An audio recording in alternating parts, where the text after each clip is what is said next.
Kawilo elalpa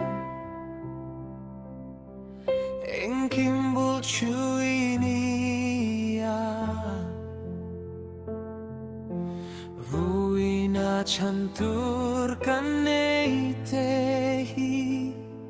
Nangin kacat natur Itiani chingsi kapu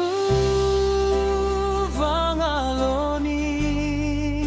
Kachungat lengte Sumilay donila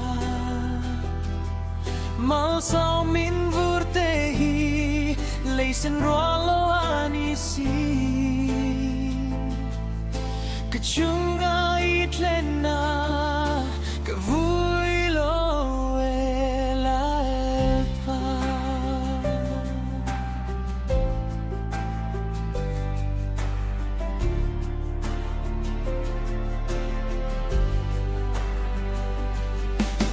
Chanle vangam loni Kachung tu areham hi Lalpa itlen don siloa Dam turin lalpa nang Kamamavinisi Kapu vangaloni Kachungat lengte Sumilay donila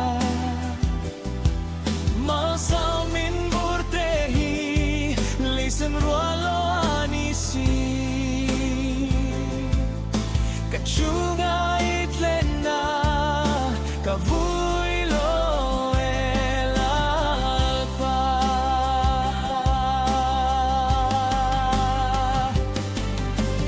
Engkim siam tara kachung turel tain Isyam tarlena chantu nikatue